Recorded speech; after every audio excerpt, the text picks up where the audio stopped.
Alright, so I'm gonna be honest with you. There's gonna be a lot of loud noise in the background because I got fans and air conditioners and stuff going on. It's 91 degrees right now, and it's literally gonna jump up another 9 to maybe even 11 degrees in the next few hours.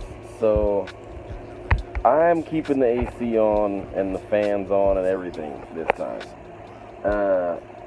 But today, I'm literally, I'm feeling like I kind of called it, but I don't necessarily know which video I put it in. But in this last chapter of One Piece, Shanks says he's not gonna meet Luffy in Wano. I think he was coming to Wano because he thought Luffy may need some help, so he was going to Wano. But he is actually going to grab the One Piece. And I don't necessarily remember which one it was, but I'm certain that in one of my videos I said Shanks probably knows where the One Piece is and he's gatekeeping it. And now that Luffy is a great pirate, he's no longer, once he beat Kaido, he's like, alright, if he can beat Kaido, there's literally nobody else I have to worry about him losing to. And I said in another video about Shanks, he has been trying to protect Luffy for the whole series, so he could get him to the point where he's ready to go find the One Piece. And now, after beating Kaido, I feel like Shanks is like, okay, this is the time. Luffy's now at that level where he could practically beat anyone. Big Mom and Kaido are out of the picture, and Luffy was the one to beat Kaido. So, without these two juggernauts in the way, I can now go and focus on drawing Luffy to the One Piece by claiming it for myself. And when he gets there, the final test will be, can he beat me to become King of the Pirates? And I'm not gonna lie, having Shanks go and get the One Piece and gatekeep it to see if Luffy is truly ready to become King of the Pirates and lead the pirate world to freedom, and not just the pirate world but the rest of the world to freedom, is gonna be, I don't even have words for the amount of mind-boggling excitement that I have for the fact that there's gonna be a Shanks versus Luffy fight sometime in the future. Now, could Shanks be killed by Blackbeard before he has the ability to test Luffy? That is still a possibility a lot of people believe. A lot of people are like, Shanks will probably still be, he's probably still gonna die. But I don't know how people have reacted to the newest chapter because I haven't watched anything on it or just been on any discussion forums or any groups or anything like that to see people's reaction, because I wanted my own reaction first. So,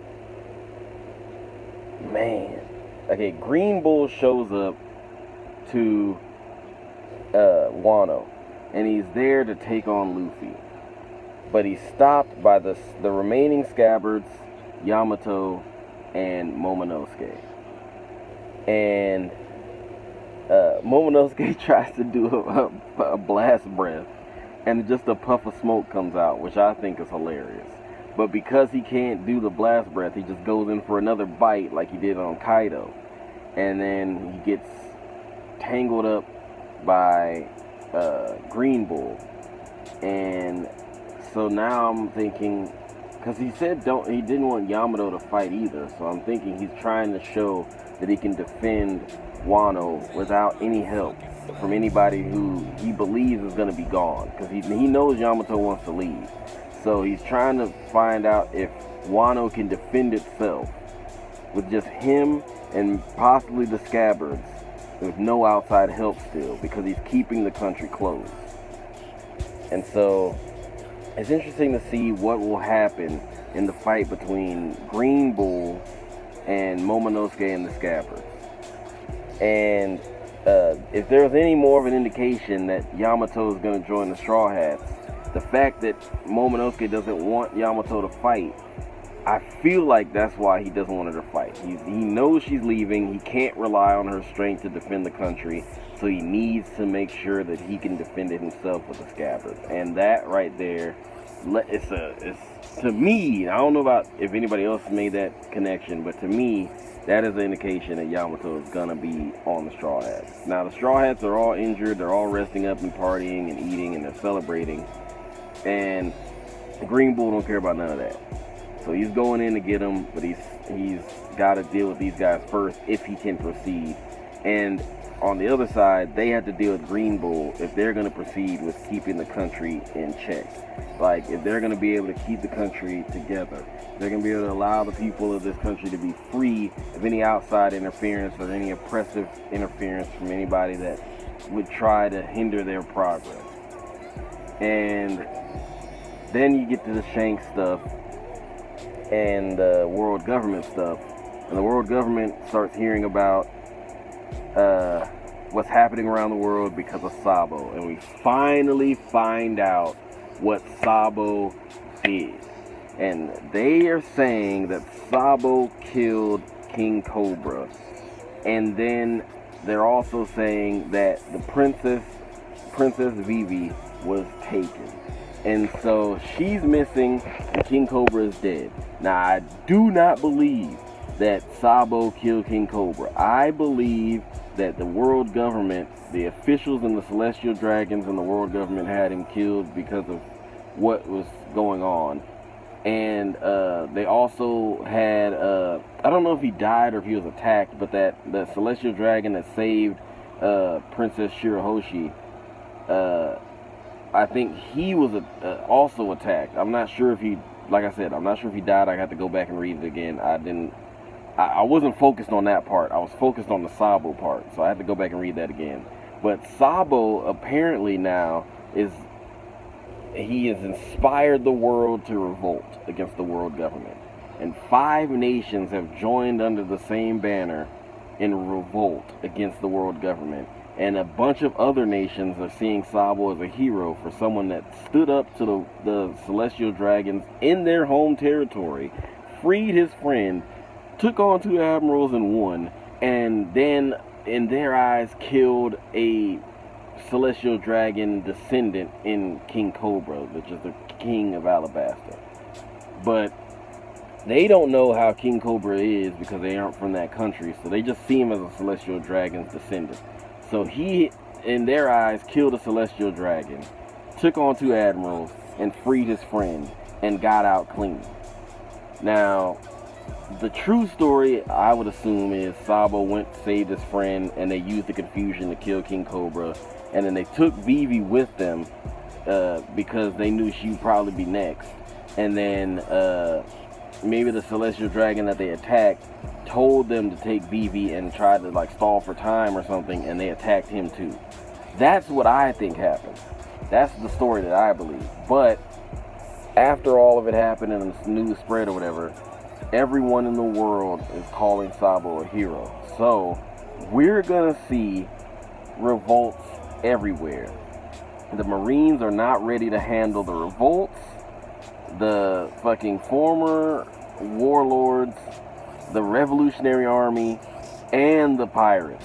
So I can only assume that there's gonna be buster calls being called on multiple islands, and that they said there's gonna be a great cleansing, and I think that's what they did many years ago when they formed the world government. That's why there's so many uninhabited islands that have like no people on them. They have no people on them, just vegetation.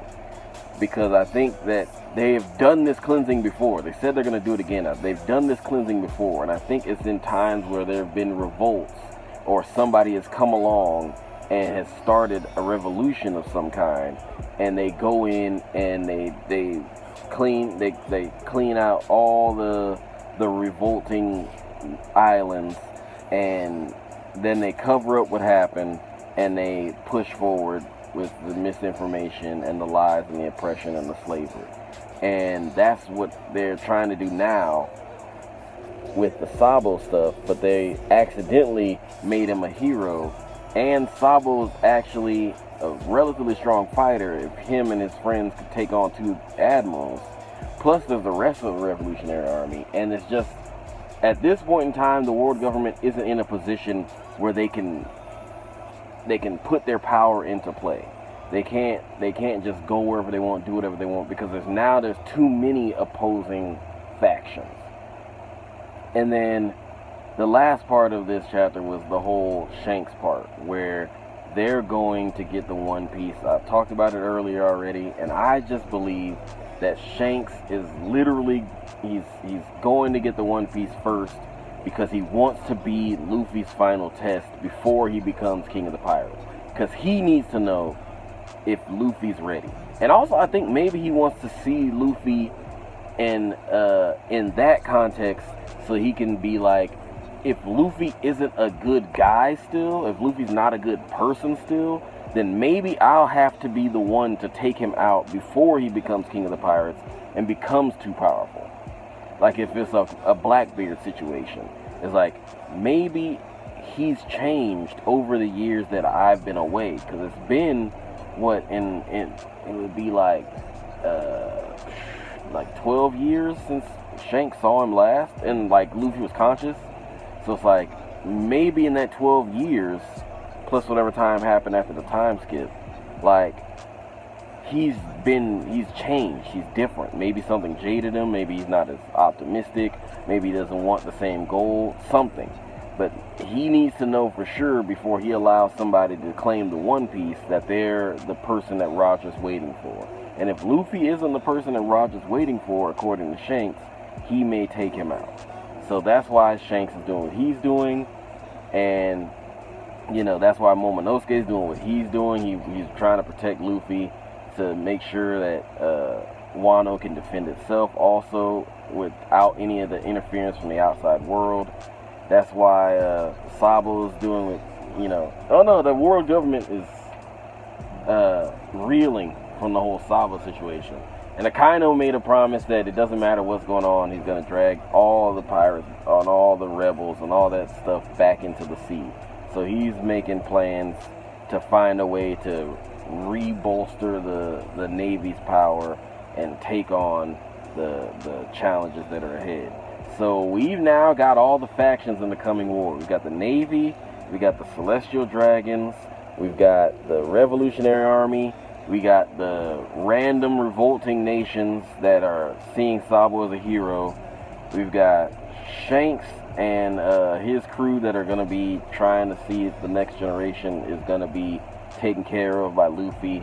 We got Luffy and all of the newest generation of pirates that are still trying to get the One Piece, but are also becoming more and more powerful, and you know, a lot of people are falling in line with Luffy. So it's like Luffy has like his own faction. And then you got Blackbeard pirates, and you got the warlords. So we'll see how that goes. And I guess Bucky would be his own faction, but I'm not exactly sure what he's leading now that made him a Yonko. Because last time we saw him in either on screen or on paper, he was running away from his crew. So I don't know what happened with his crew. If he still got them, if he went and got more, if he got a new one, if he beat back the Marines and he kept his territory. I don't know exactly what he did. So there's a lot of factions and a lot of moving pieces going on, and the Navy can't keep up. Luffy's on the path straight to the One Piece. Shanks is trying to test and see if he made the right investment. And then you got the revolutions all around the world trying to get out from under the world government's influence, while the world government is trying to assert its influence. So this was honestly probably why we waited so long. It was a very impactful chapter. A lot of stuff's happening, and I'm honestly kind of worried for Momonosuke, but I'm also excited to see what happens in the next chapter. Like I really want to know where all these events go. Now that we know what happened to Sabo, now we see Shanks's next moves, and we see what's happening with the Navy and with the world government, and like all this other stuff is like just everywhere. I want to see what the next chapter brings, and I hope like we get snippets of other stuff besides just what's going on Wano. But we may just end up going back to what's going on Wano. But like that chapter right there showing what's going on in the rest of the world, it's beautiful. And that being said, man, this is a wild chapter, and I guess I'm still kind of in shock as to what just happened. Like literally every new chapter makes this story 100 times better than the last chapter, and literally One Piece has been a part of my life for almost 2 decades now, and I can't say I'm disappointed. Like